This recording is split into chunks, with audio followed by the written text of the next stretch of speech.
आगे सब लोग लास्ट पॉइंट क्या पढ़े थे? एल्गोरिदम पढ़ रहे थे, थ्योरी चल रहा था शायद एल्गोरिदम का।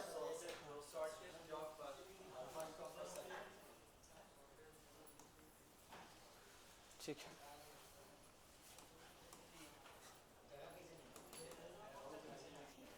हाँ ठीक है, आराम से एडजस्ट हो जाइए। यहाँ बॉटल था मेरा, चला गया लगता है। खैर, कौन? खैर, हम लोग एल्गोरिदम पढ़ रहे थे, तो आपको एल्गोरिदम में हम बताए, आपको एल्गोरिदम में बताए थे कि प्रोसेस उसको यूज करता है या उस अकॉर्डिंग बिहेव करता है ताकि वो क्या कर सके, हमें आउटपुट जनरेट करके दे सके। यहाँ पर हम आपको दो चीज़ों के बारे में बताए थे। यहाँ पर आपको हम दो चीज़ों के बारे में बताए थे। पहला जो था वो क्या था? Pre-emptive algorithm. पहला था प्रीएम्प्टिव एल्गोरिदम, और दूसरा हम क्या बताए थे?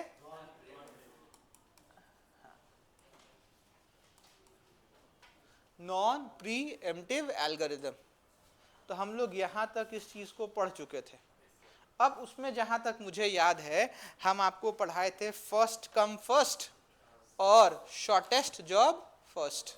आपको बताए थे बाबू कि फर्स्ट कम फर्स्ट जो होता है, इसमें अगर टाई ब्रेकर के तौर पे यूज करना होता है तो हम किसका यूज करते हैं? Shortest job first. बताए थे ना ये वाली कहानी? अरे यस नो तो बोलिए, आप लोग आपस में ही व्यस्त हैं अभी तक। अब यहीं से हम लोग आगे चलेंगे और हमारे पास जो नेक्स्ट पॉइंट होगा वो होगा राउंड रॉबिन एल्गोरिदम। बताइए, राउंड रॉबिन एल्गोरिदम जो था वो किसके अंदर हम लिखवाए थे? हाँ, नॉन प्रीएम्प्टिव या प्रीएम्प्टिव? इसको हम लिखवाए थे क्या इसमें? Pre-emptive algorithm. तो आगे चलेंगे, इससे पहले आप हेडिंग डाल दीजिए पहले राउंड रॉबिन और लिखिए it is a pre-emptive algorithm.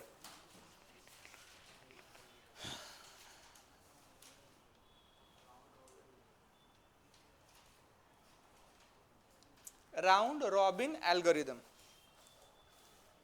Round robin algorithm.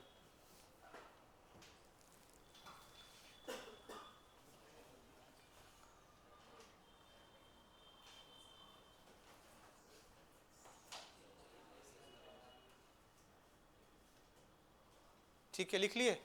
अब देखिए यहाँ पे क्या कॉन्सेप्ट है, दो तीन शब्द आएंगे हैं, उनको हमें समझना पड़ेगा। राउंड रॉबिन एल्गोरिदम का मतलब क्या होता है और इसका इस्तेमाल हम लोग क्यों करते हैं? इसका इस्तेमाल इसलिए करते हैं ताकि हम चीज़ों को कम टाइम में सॉल्व कर सकें। लेकिन कैसे करेंगे? मान लेते हैं कि ये पूल ऑफ डेटा है या पूल ऑफ प्रोसेस है, ठीक है। अब पूल ऑफ प्रोसेस में हम लोग देखते हैं, मान लीजिए कि यहाँ पर एक टास्क T1 है और यहाँ पर एक दूसरा टास्क है, वो कौन सा है? T2। तो पहला टास्क क्या हो गया? T1, दूसरा टास्क कौन सा हो गया? T2। समस्या है इनके साथ। आपको बताए थे शॉर्टेस्ट जॉब फर्स्ट में क्या था कि जो काम पहले हो जाता था या जो काम पहले हो सकता है उसको प्रोसेसर पहले लेगा, बाकी वो क्या करेगा? छोड़ देगा। यहाँ पर क्या है? यहाँ पर ये है कि भैया ये देखता है कि चलो T1 प्रोसेस हो रहा है ना, इसके साथ और कौन सा काम है जो साथ ही में प्रोसेसर के डाल दिया जाए तो वो दोनों इकट्ठे बाहर निकल देगा आउटपुट। नहीं समझ पाए? फिर से रिपीट करते हैं। ये क्या कोशिश करता है कि अगर दो प्रोसेस है, पहला कौन सा है? T1 और दूसरा कौन सा है? T2। ये पहला प्रायोरिटी ये रखता है कि भैया दोनों प्रोसेसेस को हम इकट्ठे कैसे निकाल सकते हैं, एक साथ मर्ज करके कैसे निकाल सकते हैं, और अगर मर्ज करके निकल गया तो ठीक है, नहीं निकला तो क्या करेंगे? तो दूसरा टास्क ये करता है कि बेटा मान लो पहला वाला ऑपरेशन हो रहा है, ये सोचता है कि कहां पे हम इसको आइडल छोड़ दें, कहां पे ये खाली बैठेगा कि उस बीच में ये दूसरा घुसा दे। इससे क्या होगा कि ये टास्क थोड़ी देर के लिए रुका, उसके बीच में कौन घुस गया, T2, फिर T1 और T2 मिलकर यहां पर इकट्ठे आउटपुट दे देगा। नहीं समझ में आया? अरे यस नो तो बोलिए, फिर से रिपीट कर दे एक बार। ठीक है, एक बार फिर से देखते हैं। ठीक है, कोई बात नहीं, देखो फिर से। हमने क्या कहा, आप थोड़ी देर के लिए ये समझिए कि आज से हम 2-3 दिन पहले जब प्रोसेस पढ़ा रहे थे तो आपको बताए थे, एक डायग्राम बताए थे, टास्क 1 टास्क 2 आइडल होता है तो इधर जाता है, याद है आपको? वहीं से कॉन्सेप्ट गेन करिएगा। यहां पर हमारा सारा टास्क रखा है, ठीक है। पहला टास्क कौन सा हो गया, T1, दूसरा टास्क कौन सा हो गया, T2। हाँ, मान लीजिए ये प्रोसेसर है, यहां पर ये चला आया, प्रोसेसर में चला आया, चल रहा है। उसी दौरान ऑपरेटिंग सिस्टम सोचता है कि हम क्या करते हैं, T2 को भी मर्ज कर देते हैं, किसमें, T1 में, और दोनों को इकट्ठे प्रोसेसर में डाल देते हैं, आउटपुट निकल जाएगा। तो जो आउटपुट निकलेगा वो क्या होगा, T1 प्लस T2। पहला कंडीशन ये बना। दूसरा कंडीशन क्या था, तो दूसरा कंडीशन ये था कि कई बार T1 और T2 है, ये प्रोसेसर है, तो यहां से प्रोसेसर में आते आते हो सकता है किसी कारणवश ये काम यहां पे ब्रेक ले लिया और तब यहां आया। तो जैसे ही ये कुछ देर के लिए ब्रेक लेता है, T2 को ऑपरेटिंग सिस्टम यहां बीच में ला देता है और दोनों को क्या कर देता है, मर्ज करके कहां दे देता है, CPU में। और जब आउटपुट निकलता है तो फिर हमको लगता है कि T1 और T2 दोनों क्या आ गया, साथ में आ गया। लेकिन क्या साथ में आया था, नहीं, यहां पर बीच में क्या हुआ, T1 रुक गया था कुछ सेकंड्स के लिए, उसी बीच T1 के अंदर कौन आ गया, T2 आ गया। समझ रहे हो मेरी बात? नहीं समझ में आया? समझ रहे हैं। तो जब ये T1 रुका और उसके बीच क्या आ गया, T2 आ गया, तो दोनों का प्रोसेसिंग क्या हो गया, साथ में हो गया, और आउटपुट कैसे आ गया, साथ में आया। हमको लगा कि एक बार में कितना काम हो गया, 2 काम, लेकिन हुआ क्या, एक ही काम। बीच में क्या हुआ, दूसरे काम की एंट्री हुई। यहीं पर हम ऐसे कह सकते थे कि बेटा ये प्रोसेसर है, तो प्रोसेसर का ये पूरा टाइम फ्रेम मान लो कि 60 मिनट का है, एग्जाम्पल दे रहे हैं, ठीक है। तो यहां पर मान लेते हैं ये टाइम फ्रेम, ये कितना हो गया, 60 30 90 हो गया ना। तो मान लेते हैं ये कितने देर का हो गया, 270 हो गया, ये सर नो। तो ये जो पार्ट है हम मान लिए कि ये T1 ले गया,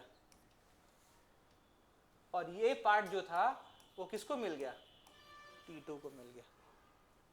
ये समझ में आया? नहीं आया, चेहरा बता रहा है आपका। खैर ये नहीं आया तो हम इसको मैथ्स के फॉर्म में ना बताकर आपको ऐसे बताए, ये हाँ, ये था प्रोसेसर का इतना टाइम T1 को दिया गया और प्रोसेसर का इतना टाइम T2 को दिया गया।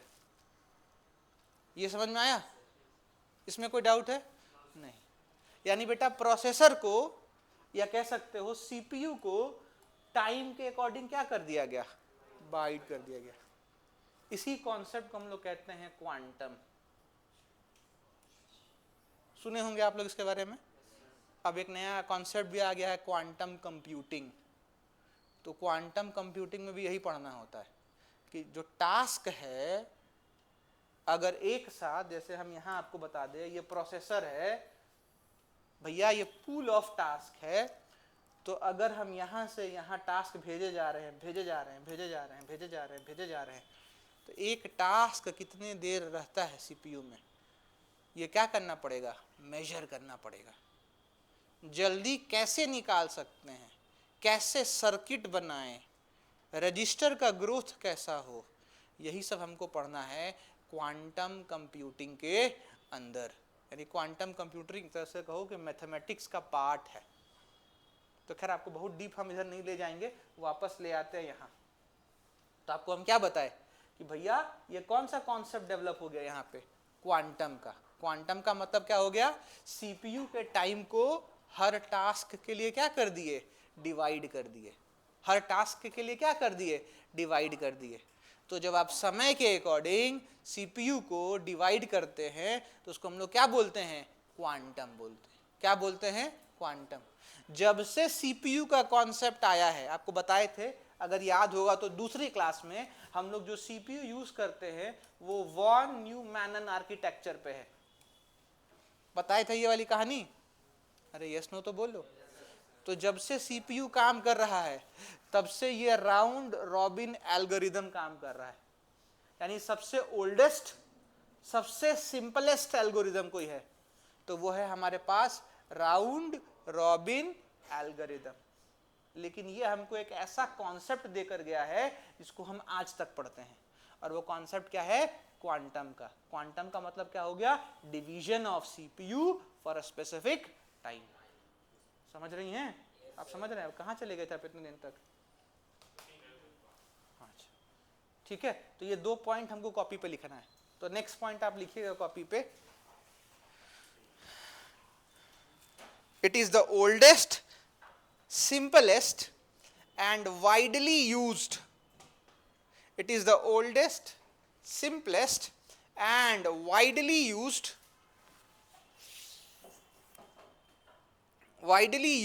algorithm. Widely used algorithm. Next point लिखेंगे, it relates the process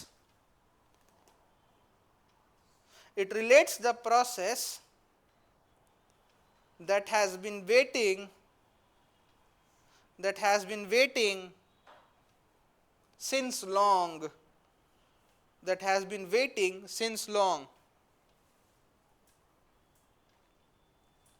in this, next point, in this the CPU time is divided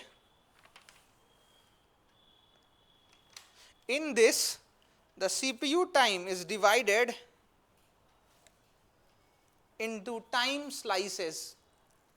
In this, the CPU time is divided into time slices.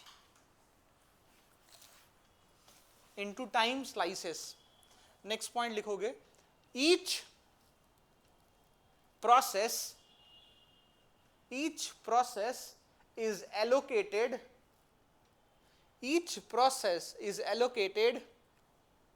a small time slice called quantum.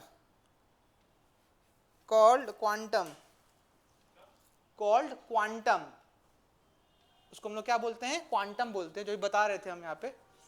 आप लोग समझ रहे हैं मेरी बातों को? Concept समझते हैं मेरी? नहीं, कई बार हमें लगता है कि आप लोग कुछ रिस्पॉन्स ही नहीं देते हैं, तो हम बस यहाँ कैमरा टीवी को बता के चले जाते हैं। हाँ तो देखिए, अगर ना समझ में आए तो भी आप हमसे कहिए, और आए तो भी कहिए कि हाँ आ गया। हाँ नहीं, बिल्कुल पूछेंगे, और हमसे आप एक ही चीज़ को 2-3 बार भी दोहराएंगे तो कोई दिक्कत नहीं है। आई लव रिपीटिंग, क्योंकि मेरा कॉन्सेप्ट है ना कि अगर बच्चा हमसे पूछेगा तो हम बेहतर सीख सकते हैं उस टॉपिक को प्रेजेंट करना, और उसको और सिंपलेस्ट बना सकते हैं। अगर हमसे पूछेंगे सर आपका फ्यूचरिस्टिक एस्पेक्ट क्या है, तो हम फ्यूचरिस्टिक एस्पेक्ट यही सोचे हैं कि भैया हम जिस भी कॉलेज में पढ़ाएं वहाँ का बच्चा निकले तो संतुष्ट होकर निकले कि यहाँ से टॉपिक हमें आता है, फ्रैंकली स्पीकिंग, क्योंकि हम ये बहुत पेन देख चुके हैं बैठ के। और हम ये भी समझते हैं कि जो यहाँ पढ़ने आता है वो बहुत बड़ा वीआईपी घर का नहीं हो, मिडिल क्लास फैमिली से। तो हम एक बहुत एक लाइन है ना कि शिक्षा शेर की दूध, क्या शेरनी का दूध है, शिक्षा शेरनी का दूध है, हम सुनते हैं यूट्यूब रील्स पे, तो ये हमको बहुत सही लगता है। It's a milk of a lioness. तो हम मानते हैं कि अगर आप इसको सीख लेंगे तो बहुत आगे बढ़ेंगे। और आपको भी यही सीखना चाहिए। जब आप लोग ट्रांसफार्मर की ज़िंदगी में जी रहे हैं ना, रोज एक टाई लगा के स्कूल जाना, मोबाइल पे बात करना, हेडफोन लगाना, घर पे रख लेना, इनसे बाहर निकलना है। और इनसे निकलने का एक ही तरीका है, एजुकेशन। नहीं तो बहुत बुरी तरीके से फंस जाएंगे। हम कतई अपने बच्चों से एक्सपेक्ट नहीं करते कि सड़क पे चलते हुए लोगों का वो बैनर पकड़ता रहे, पैम्पलेट्स। बहुत कॉमन है इस एरिया में, बच्चे चलते हैं उनको एक पैम्पलेट पकड़ा दिया जाता है। हम तो पकड़ लेते हैं क्योंकि हमें सहानुभूति होती है बांटने वालों से, लेकिन हमें बुरा लगता है कि बच्चे जो होते हैं वो मार्केटिंग की स्ट्रेटजी बन गए हैं। यहाँ पढ़ लिया, चलो वहाँ पढ़ लिया, चलो वहाँ पढ़ लिया। कोर्स 10 रुपये का हो या 10,000 का हो, नो मैटर, मैटर करता है कि बच्चा कितना सीख के जाता है। और हम यही चाहते हैं। हो सकता है कि हम अपने कॉलेज में बच्चों को ये चीज़ नहीं समझा पाते हैं, लेकिन हम ये मानते हैं कि जो बैच मेरे सामने बैठा है, ये बैच जो मेरे सामने बैठा है वो समझ पाएगा। क्योंकि आप नीचे से चढ़ के 5th फ्लोर पे आते हैं। ये चल क्या रहा भैया? हाँ, नहीं मक्खी तो नहीं है, लगता है इसमें कोई चुड़ैल भूत का तो वास नहीं है।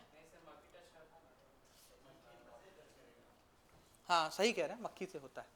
एक दिन मक्खी हमें परेशान कर रही थी, लिख यहाँ रहे थे, लिखा यहाँ रहा था। तो बहुत, तो हम आप सबसे रिक्वेस्ट करेंगे और हम ये भी कहेंगे कि जब तक बहुत ज़रूरी ना हो छुट्टी मत मारिए। जब एकदम ही ज़रूरी है तो है। हम मानते हैं कि जो जानते हो गांव से बच्चे पढ़ने आते हैं दूसरे शहर से, उनके साथ समस्या है कि भैया कोई दिखाने आ गया डॉक्टर से, तो पिताजी आ गए, तो माँ आ गई, तो उनको भी एंटरटेन करना होता है। लेकिन हमेशा ध्यान रखना, जेब में पैसा नहीं होगा तो मैं कोई नहीं पूछेगा। और हमसे पूछोगे तो आज के ज़माने में पैसा के साथ पावर बहुत ज़रूरी है। आपके पास मान लो कि करोड़ों रुपया रखा हो और आप बहुत पावरफुल नहीं है तो उस पैसे का इस्तेमाल नहीं कर पाएंगे। ये हमको कोविड सिखा कर गया था। तो पैसा आए तो लोगों को दो, दिखाओ, दिखा के जीना सीखो। और एकदम पैसा नहीं है दिखावे के लायक तो गरीब बन के रहो। It's not bad to be poor, गरीब होने में कोई बुरी बात नहीं है।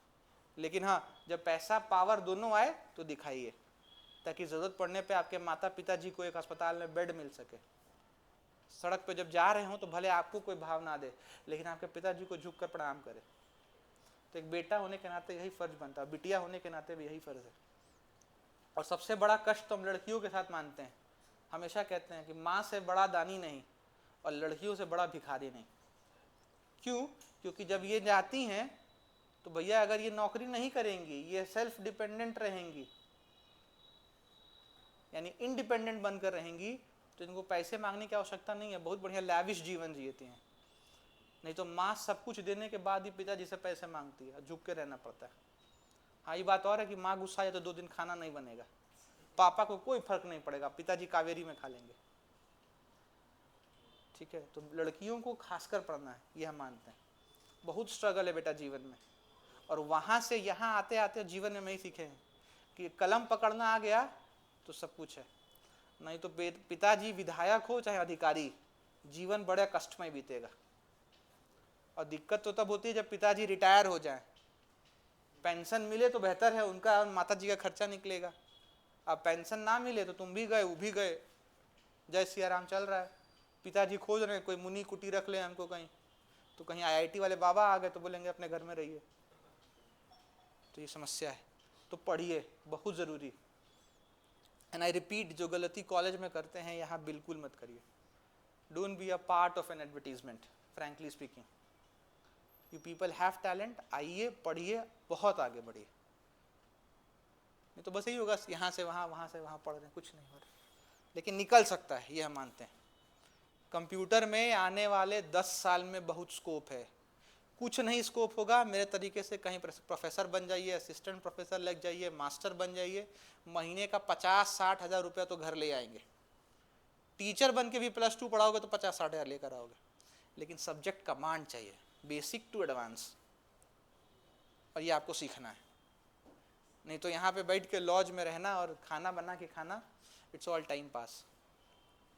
तो हमने क्या कहा, क्वांटम कंप्यूटिंग यानी जहाँ पे टाइम को क्या होता है, डिवाइड कर देते हैं। तो आप लोग लिखे थे कॉपी पे, सीपीयू को टाइम डिवाइड हो जाता है। नेक्स्ट पॉइंट वहाँ पे लिख लीजिए, वो कहता है it is used in time sharing and multi user environment. It is used in time sharing and multi user environment. It is used in time sharing and multi-user environment. It is used in time sharing and multi-user environment. ठीक है। Next कौन सा algorithm था हमारे पास? Next कौन सा algo है? SRTN पढ़ाए हैं? नहीं, ठीक है, ये यहीं तक रहेगा। कैलकुलेटिव पार्ट हम लोग देखेंगे बाद में फिर से इस पे। SRTN,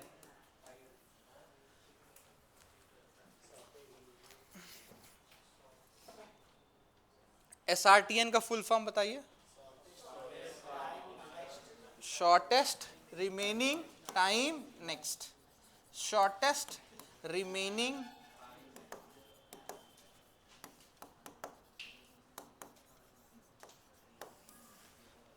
अब ये बताओ ये क्या होता है, क्यों यूज करते हैं, कैसे करते हैं?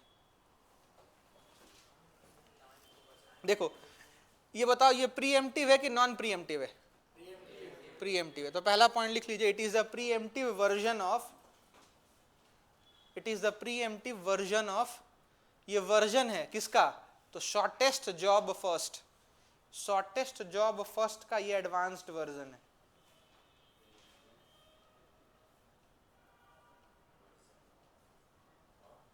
फर्स्ट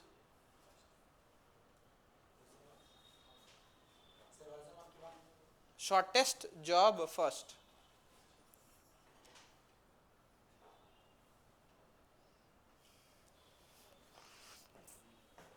हाँ, जानते हैं ये जो है ना, ये आजकल के वो 30 सेकंड वाले रील की तरह है। जो 30 सेकंड का रील हम लोग देखते हैं, बहुत बढ़िया लगा तो देखते देखते निकल जाते हैं। ऐसा कई बार होता है मेरे साथ भी। गांव जाते हैं हम अपने, तो यहाँ से थोड़ा सा मेरा गांव दूर है, तो जाने में हो सकता है आज शाम को बैठे तो अगले दिन दोपहर 3-4 बजे पहुँचते हैं। बहुत दूर है भाई, बिहार में एक सुदूर गांव में।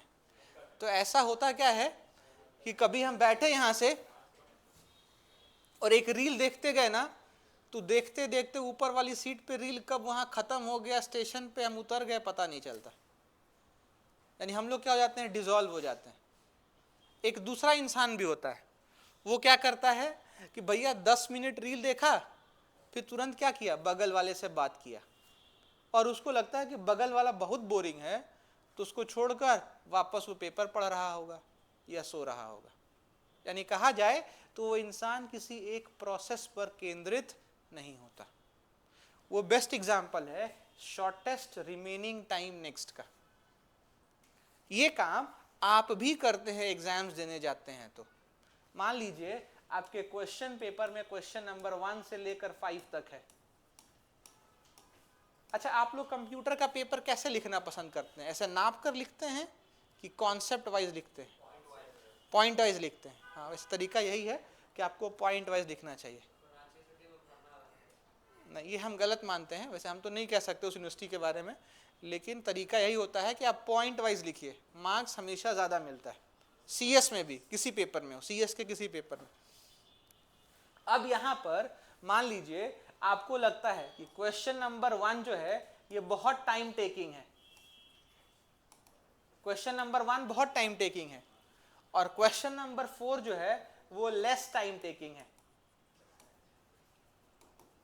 ठीक है, आप क्वेश्चन नंबर 1 लिख रहे थे, लिखते लिखते आपको एहसास हो गया कि भैया अगर हम इसको पूरा लिखेंगे तो टाइम ज़्यादा लग जाएगा।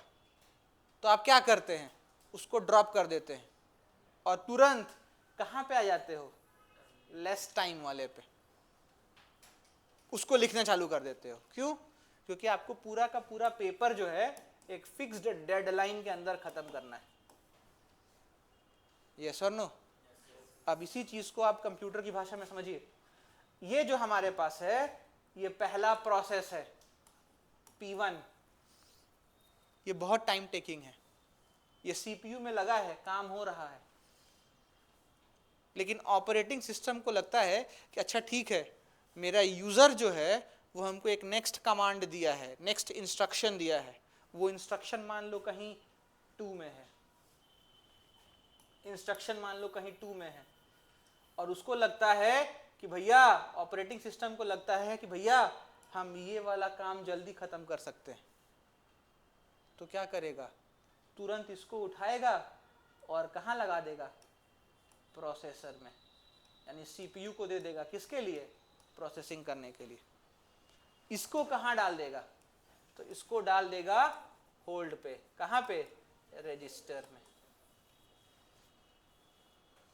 क्या कर देगा, होल्ड पे, रजिस्टर में। इससे दुविधा या इससे प्रॉब्लम क्या होती है, प्रॉब्लम इससे ये होती है कि भैया जो आगे वाला काम रुका है वो रुका रह जाता है, और पीछे वाला जो काम है वो क्या होता है, निकलता रहता है। तो आपको हम पहले भी बताए होंगे, पहले कहने का मतलब बहुत पहले नहीं, पिछले क्लास में बताए थे कि बेटा जब प्रोसेसर में कुछ भी प्रोसेस होने जाता है या कोई भी एल्गो लगता है, तो ये जिम्मेदारी होती है किसकी लगाने की, ऑपरेटिंग सिस्टम की।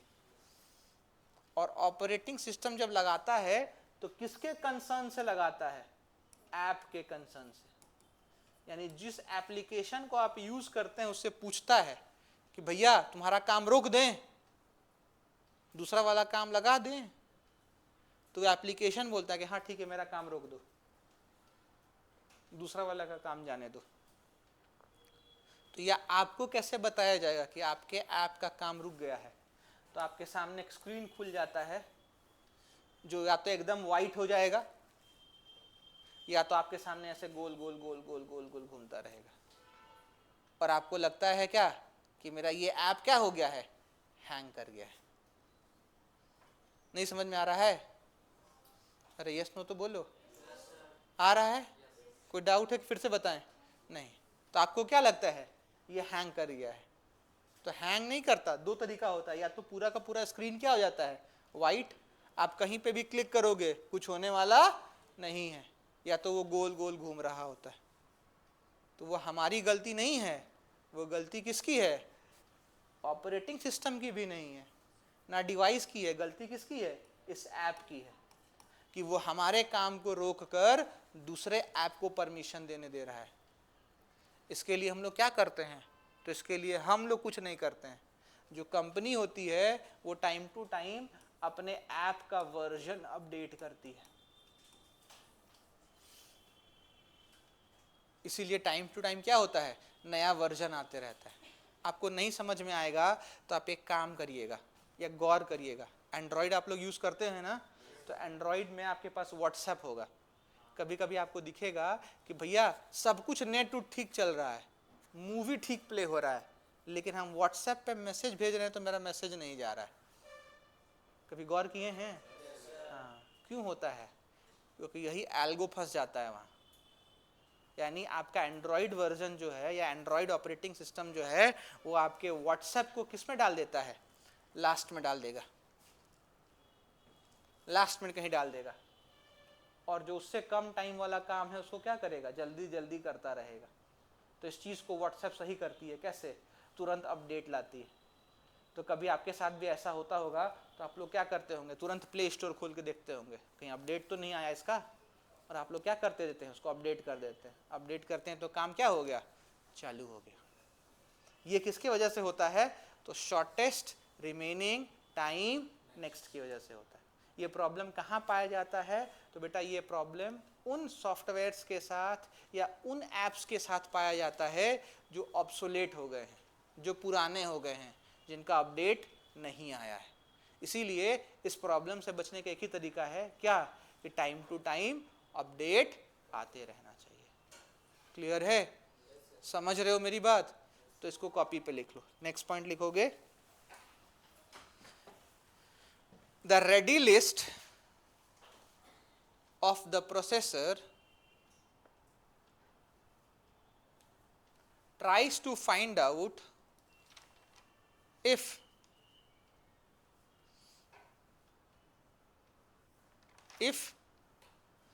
The time of the new process, देखो स्टार्टिंग से तो हम भूल गए क्योंकि सारा पॉइंट लिखा नहीं है, तो हमको एक थोड़ा सा पॉइंट याद है, हम वहां से पढ़ देते हैं, आप बगल में देख लीजिएगा। वो कहता है if the time of the new process is less, if the time of the new process is less, it preempts the running process, it preempts the running process, it preempts the running process, it preempts the running process, यानी जो process चल रहा है उसको hold पे डाल देता है। फिर से पढ़ते हैं, सुनिएगा। if the time of the new process is less, if the time of the new process is less, it preempts the running process, it preempts the running process। इसके कहने का मतलब ये है कि अगर जो प्रोसेस चल रहा है वो बहुत टाइम टेकिंग है, तो देखा जाता है कि अगला कौन सा प्रोसेस है कम टाइम वाला, उसको उठा के लाया जाता है।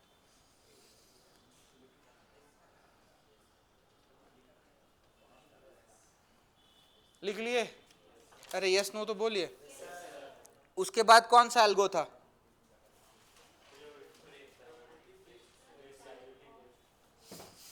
प्रायोरिटी बेस्ड था। उसमें और क्या लिखा थे?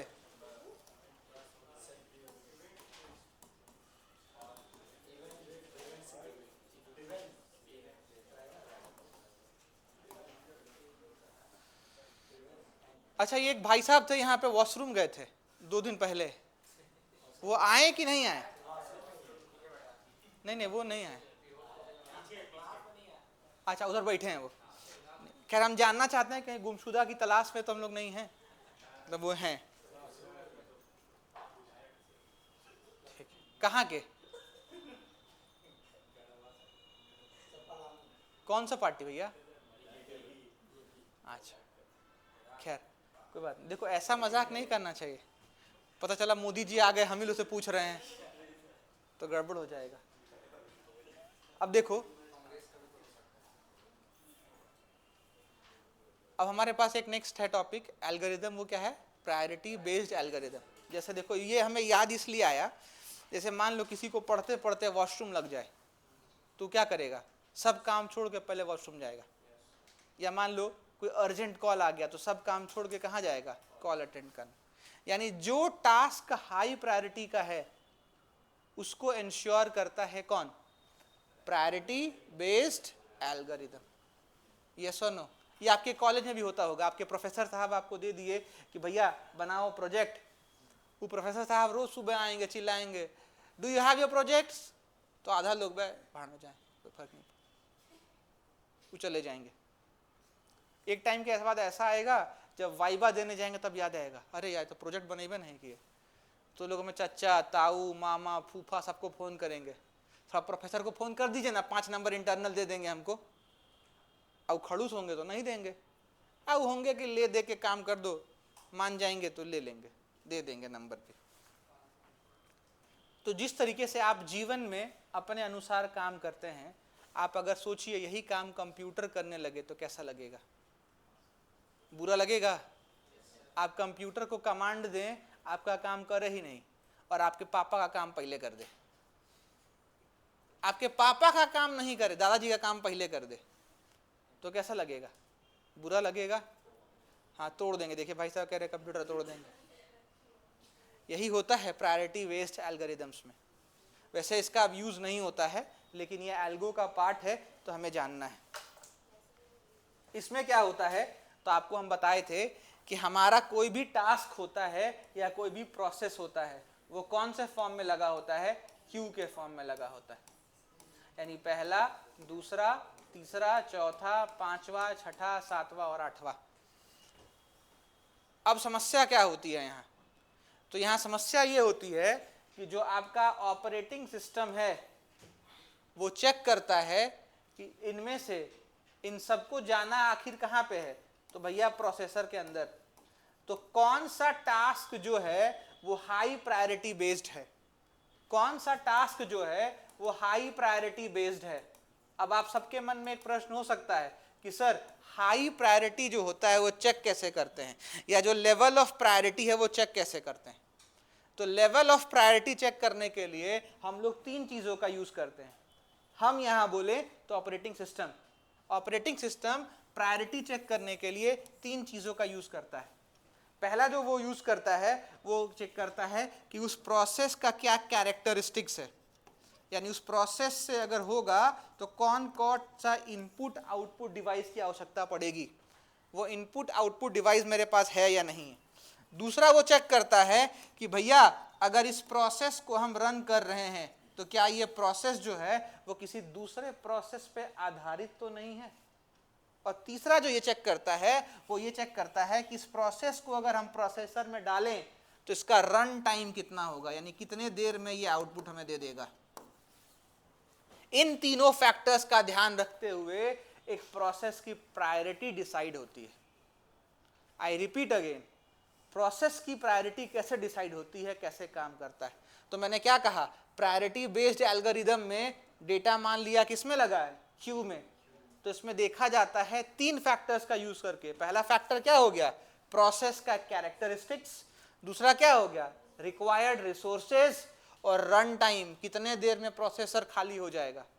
इन सब का ध्यान रखते हुए प्रोसेसर में ये क्यू से पहुंचाया जाता है। अब मान लो ये देखने में आया कि भैया ये वाला जो टास्क है बहुत टाइम लेगा, इसका टाइम टेकिंग ज्यादा है, यानी इसका रन टाइम हाई है। और ये भी देखकर लगता है कि इसमें जो रिक्वायर्ड रिसोर्सेज है वो भी ज्यादा है, ज्यादा रिसोर्स की आवश्यकता है। तो इसको क्या किया जाएगा, इसको क्यू में पीछे ढकेला जाएगा। और पीछे वाला क्या आता जाएगा, आगे आता जाएगा। इससे क्या होगा कि ये प्रोसेस जो है वो बूढ़ा हो जाएगा। ये प्रोसेस क्या हो जाएगा, बूढ़ा हो जाएगा। क्यों, क्योंकि यही कहीं कोने में लगा होगा। यहीं पर एक प्रॉब्लम आती है, उसे कहते हैं एजिंग, यानी बुढ़ापा। क्या कहते हैं, एजिंग यानी बुढ़ापा। तो उसमें क्या होता है, उसमें कैसे शॉर्ट आउट करते हैं। तो एक नेक्स्ट डायग्राम से समझो, यहीं पे वो डायग्राम हम बनाते हैं ताकि समझ में यहीं पे आ जाए। ये पहला कंडीशन था। दूसरे कंडीशन में ये है कि ये हमारा क्यू है, इसमें सामान लगा है। सामान का मतलब प्रोसेस लगा है।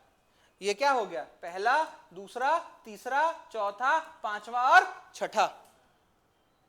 मान लिया कि भैया ये चौथा जो है बहुत ही पुराना प्रोसेस है, यानी ये एजिंग वाले प्रोसेस का शिकार है, यानी ये एजिंग का शिकार है।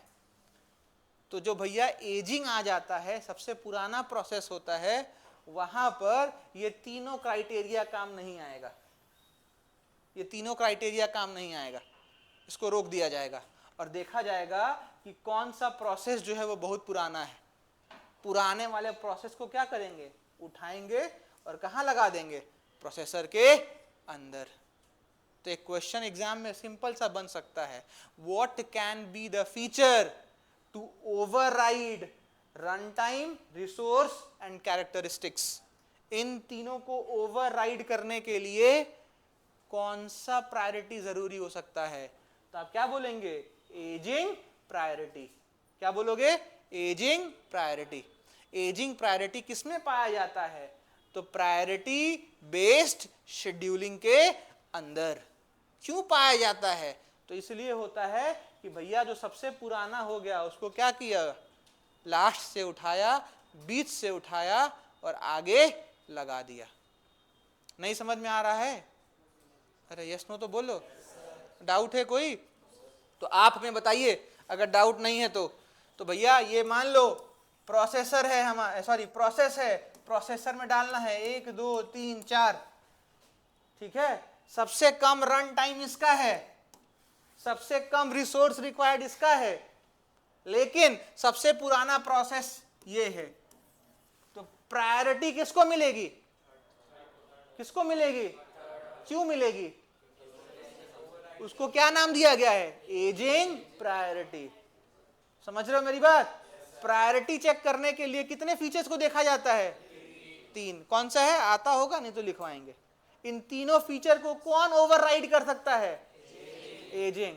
ये प्रायोरिटी फीचर, एजिंग प्रायोरिटी जो है वो किसमें पाया जाता है? एजिंग प्रायोरिटी किसमें पाया जाता है? प्रायोरिटी ड्रिवन टास्क, जिसका दूसरा नाम क्या है? Event driven scheduling. लिखवाए होंगे पिछली क्लास में। अब यहां पर समस्या क्या है? हर एक एल्गो का पॉजिटिविटी और नेगेटिविटी होता है। तो पॉजिटिविटी बता दिए कि एजिंग आएगा तो प्रोसेस में वो पहले चला जाएगा। तो भैया यहीं से इसका ड्रॉबैक भी निकलता है। ड्रॉबैक क्या है? कि जो पुराना प्रोसेस है वो कहां पे रहेगा? कोने में रहेगा। पुराना प्रोसेस जो है वो कहां पे रह जाएगा? कोने में रह जाएगा। फिर उसको निकालना पड़ता है। किसके? कौन निकालता है? Operating system. किस कंडीशन को चेक कर? एजिंग कंडीशन को चेक करके। नहीं समझ में आ रहा है? तो ड्रॉबैक क्या हो गया? पुराना प्रोसेस कहां रह जाता है? क्यू के लास्ट में। उसको निकालने का काम कौन करता है? Operating system. किस कंडीशन का ध्यान रखते हुए? Ageing priority. क्लियर है? कोई डाउट है? लिखें तो हेडिंग डालिए, प्रायोरिटी बेस्ड शेड्यूलिंग, जिसको हम लोग इवेंट ड्रिवन शेड्यूलिंग के नाम से भी जानते हैं। प्रायोरिटी बेस्ड शेड्यूलिंग, जिसको हम लोग इवेंट ड्रिवन शेड्यूलिंग के नाम से भी जानते हैं।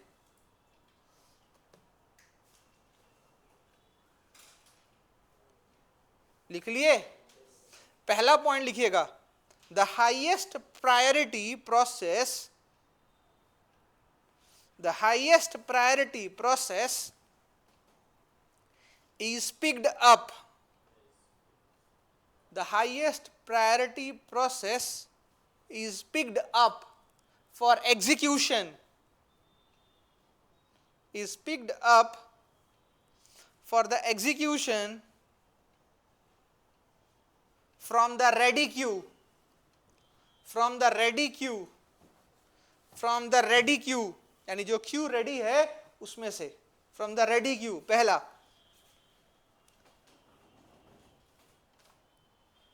अच्छा एक बात तो बोला, सॉरी बताना भूल गए, जरा एक चीज और समझना। एक कंडीशन यहां और बन सकता है, टाई ब्रेकर भी होता है इसमें ना। 1 2 3 4, ठीक है। मान लो ऐसा हो जाए, एजिंग फिलहाल हम लोग साइड रख देते हैं, एजिंग वाला कंडीशन साइड में रखते हैं, ठीक है। अब यहां हम लोग देखो, ये पता चलता है भैया कि ये प्रोसेस जो है इसका रन टाइम भी क्या है? कम है। इसका और क्या बताएं फीचर? रिसोर्स रिक्वायरमेंट भी क्या है? कम है। तीसरा फीचर क्या बताएं? हाँ,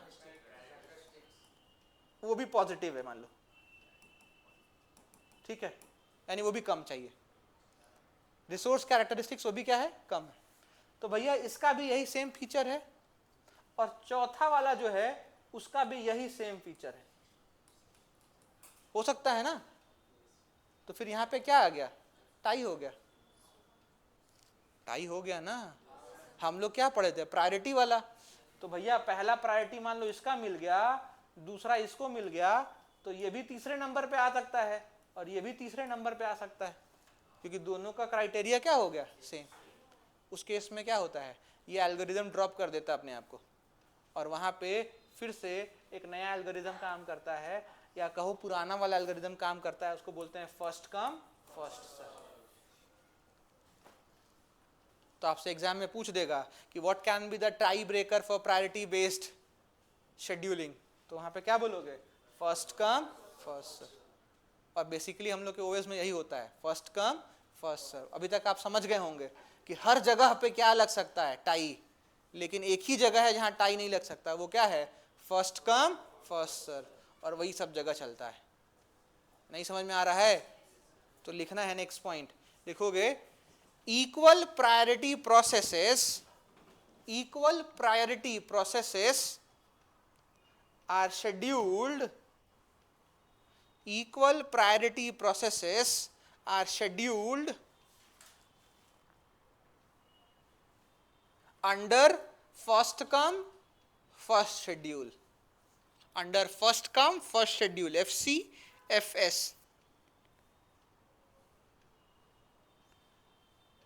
FCFS, first come first schedule. Next point लिखेंगे, the level of priority, the level of priority is determined, the level of priority is determined on the basis of, on the basis of,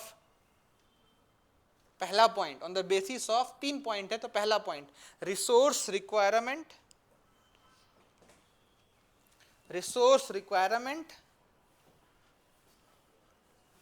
दूसरा लिखेंगे process characteristics, process characteristics, process characteristics, process characteristics, और last point होगा run time behaviour, run time behaviour, run time behaviour, run time behaviour. लिख लिए? Drawback क्या है, तो इस एल्गो का ड्रॉबैक भी लिख लीजिए, याद रहेगा। लिखेंगे indefinite, indefinite blocking, indefinite blocking of a lost priority, indefinite blocking of a lost priority by a high priority process, by a high priority process।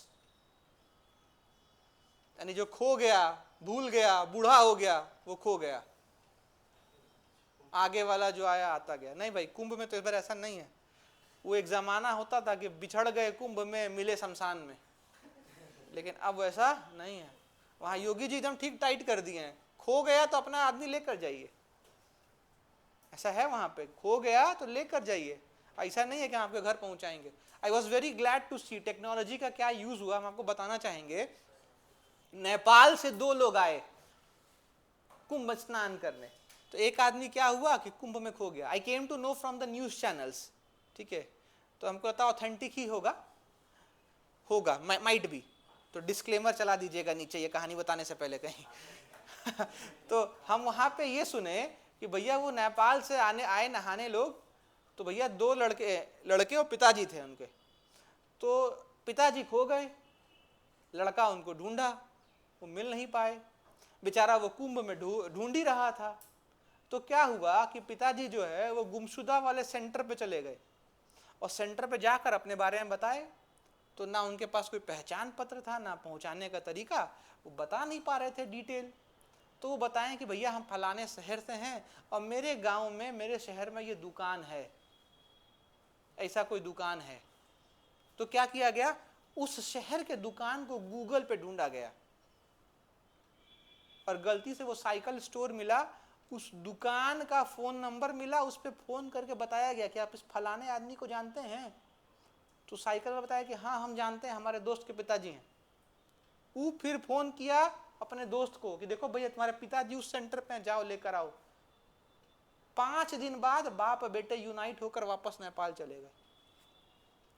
तो टेक्नोलॉजी का कमाल था। हाँ, आप कह सकते हैं क्रेडिट गोज टू गूगल, और यूपी पुलिस को भी जाता है। तो ये कहना बहुत बड़ी बेवकूफ़ी है कि वहाँ पे खो जाएंगे, बिल्कुल नहीं खोएंगे।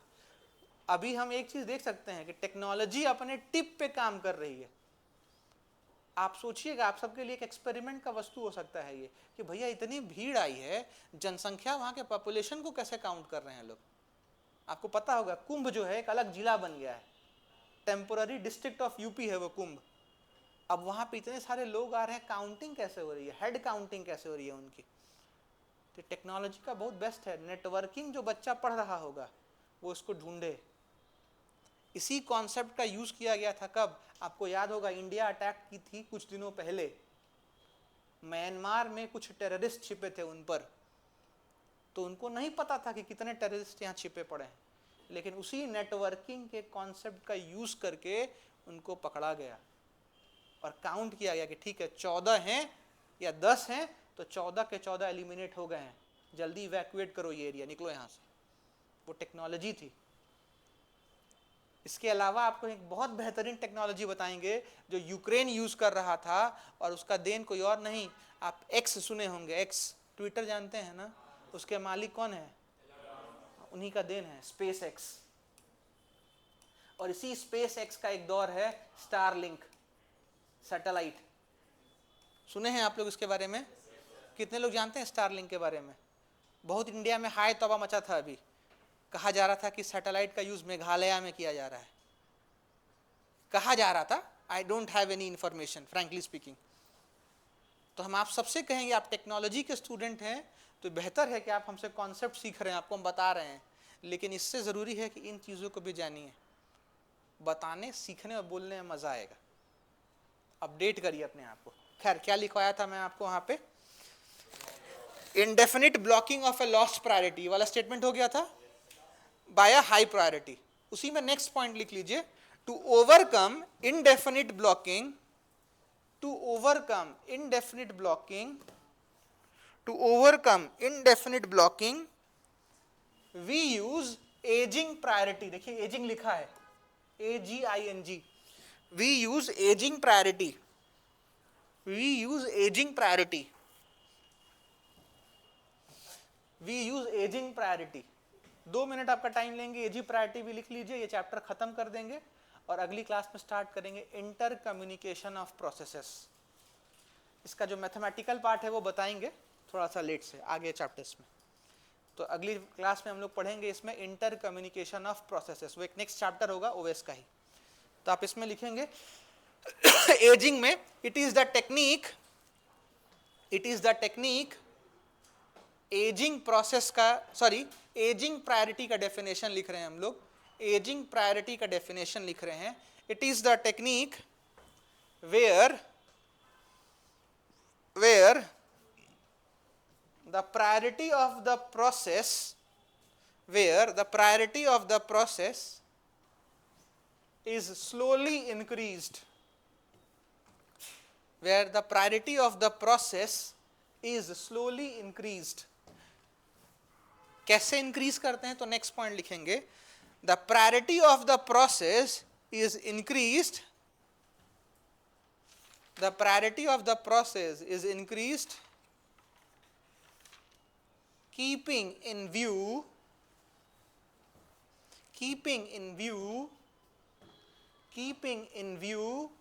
the long waiting time, keeping in view the long waiting time, keeping in view the long waiting time। Next लिखेंगे here HERE, यानी यहां पे here the oldest processes, here the oldest processes attain high priority, here the oldest processes attain high priority and are ensured completion, COMPLETION, completion, and are ensured completion in a definite time period, in a definite time period, in a definite time period, in a definite time period। Clear है? कोई doubt है? समझ में आ रहा है? पढ़ाते हैं, दिमाग में आता है, तो थोड़ा सा प्रैक्टिस भी करेंगे घर पे। फिर मिलेंगे नेक्स्ट क्लास में ऑपरेटिंग सिस्टम में एक नए चैप्टर के साथ। चैप्टर का नाम क्या होगा? तो नेक्स्ट हेडिंग डाल ही दीजिए आज। नेक्स्ट हेडिंग होगा, ये चैप्टर 3 होगा आपके लिए। 2 चैप्टर पढ़ चुके हैं। पहला चैप्टर क्या था हमारे पास? Basics of OS. दूसरा क्या पढ़े? Process and scheduling algorithms. तीसरा चैप्टर क्या है? तो हेडिंग डाल लीजिए, inter process communication, inter process communication, inter process communication. 2 process आपस में कैसे बात करेगा अगर इकट्ठे जा रहा है तो? And synchronization, and synchronization, and synchronization. ये नेक्स्ट चैप्टर है, चैप्टर 3 हमारा। क्लियर है? Thank you.